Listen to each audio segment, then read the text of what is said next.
Jangan lupa subscribe YouTube channel Metro TV News dan jangan lupa nyalakan notifikasinya.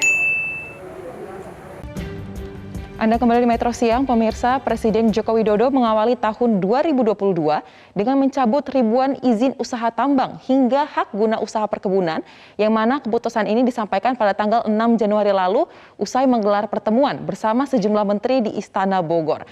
Nah, adapun rincian perizinan yang dicabut tersebut, ialah kita akan lihat di grafis pertama, ada 2078 izin usaha pertambangan minerba, dan kemudian ada juga 192 izin di sektor kehutanan, lalu ada juga 34.448 hektar tanah dengan status hak guna usaha perkebunan yang akan dicabut perizinannya. Alasan mengapa pencabutan ini dilakukan, sebab izin-izin tersebut dinilai merupakan izin yang tidak dijalankan alias tidak produktif, kemudian telah dialihkan ke pihak lain, serta tidak sesuai juga dengan peruntukan serta peraturannya. Mengutip keterangan dari Kementerian ESDM, rincian dari 2.078 izin usaha tambang ataupun minerba tersebut terdiri dari 1.776 perusahaan tambang dengan luas lahan totalnya sekitar 2,23 juta hektar. Kemudian ada juga 302 perusahaan tambang batubara dengan luas lahan mencapai 964.000 hektar. Lalu selain izin usaha tambang, dari pemerintah juga mencabut izin di sektor kehutanan melalui SK Menteri LHK, yaitu pencabutan izin konsensi kawasan hutan. Totalnya ada 192 unit perizinan perusahaan dengan total luas lahan mencapai kurang lebih 3,1 juta hektar. Adapun sebaran perusahaan yang memegang perizinan dalam sektor kategori perhutanan, kita akan lihat di grafis berikutnya. Ini tersebar di sejumlah provinsi, kami mencatat 3 di antaranya, yaitu PT Aceh Inti Timber dengan luas lahan kurang lebih 80.000 hektar. Kemudian ada PT Dewata Wanatama yang ada di Kalimantan dengan total luas lahan kurang lebih 59.000 hektar. Lalu ada PT Sumber Mitra Jaya atau PT Sarmi yang berada di Papua dengan total luas lahan kurang lebih ada 52.000 hektar. Kemudian untuk wilayah IUP pertambangan ini tersebar di 18 provinsi untuk pertambangan mineral meliputi logam, bukan logam dan juga batuan. Kemudian untuk IUP pertambangan batubara tersebar di 12 provinsi seperti di Sumatera Selatan dan juga Kalimantan Selatan. Kendati usaha pertambangan mendominasi sejumlah perusahaan yang akan dicabut izinnya, tetapi terdapat juga sejumlah sektor lain yang dinilai nakal oleh pemerintah berdasarkan hasil peninjauan serta kajian mendalam.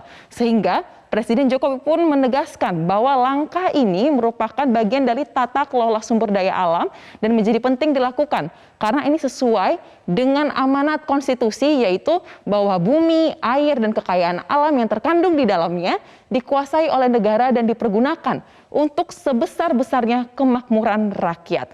Kemudian sebelumnya pemerintah melalui Kementerian ESDM dan juga BKPM telah sempat menyebutkan bahwa telah melakukan evaluasi dari 5.490 izin usaha tambang yang ada, di mana kita akan lihat bahwa rinciannya dari hasil evaluasi yang telah dilakukan oleh pihak ESDM dan juga BKPM ini, dari 5.490 IUP yang terdaftar saat ini ditemukan ada kurang lebih 2.343 izin usaha yang akan dicabut alias yang selama ini tidak dijalankan. Kemudian pemerintah pun memutuskan bahwa untuk tahap pertama yang dicabut ialah sebanyak 2.078 izin usaha pertambangan. Lalu terkait dengan hak guna usaha perkebunan, dari total kurang lebih mencapai 34.000 hektar yang akan dicabut, rinciannya ialah ada 25.128 hektar milik 12 badan hukum, kemudian 9.320 hektar ini merupakan bagian dari HGU terlantar yang dimiliki oleh 24 badan hukum. Meskipun pemerintah telah mengumumkan akan mencabut ribuan izin usaha pertambangan, namun hingga saat ini peraturan hukum yang menjadi dasar pelaksanaan kegiatan usaha pertambangan masih berdasarkan PP nomor 96 tahun 2021 yang merupakan aturan pelaksana dari Undang-Undang Minerba nomor 3 tahun 2020, di mana PP nomor 96 tahun 2021 ini memuat 4 hal utama. Yang pertama ialah perencanaan pengelolaan minerba, di mana ini akan memuat kebijakan di bidang minerba dan batubara meliputi strategi pengelolaan minerba nasional serta monitoring evaluasi pelaksanaan pengelolaan dari minerba nasional juga.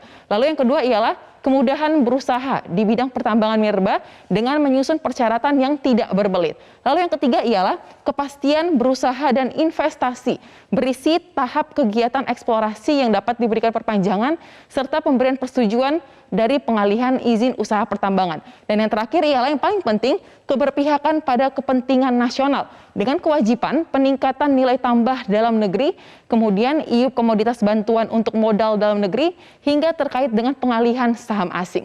Terkait dengan teknis pencabutan izin usaha pertambangan, Menteri Investasi telah menegaskan bahwa prosesnya tidak mudah, sehingga akan dilakukan secara bertahap pada mulai hari ini dan diperkirakan butuh kurang lebih sekitar 5 hingga 6 bulan ke depan untuk proses verifikasi. Kemudian nantinya setelah dicabut, izin pengelolaan usaha tersebut akan dialihkan kepada kelompok-kelompok masyarakat, termasuk ormas sosial keagamaan yang produktif dan mampu bermitra dengan perusahaan yang kredibel serta berpengalaman. Demikian Reno, Edward kali ini kembali ke Anda. Baik, terima kasih rekan Souza Hutapea untuk paparan komprehensifnya terkait dengan pencabutan 2078 izin tambang minerba di Indonesia.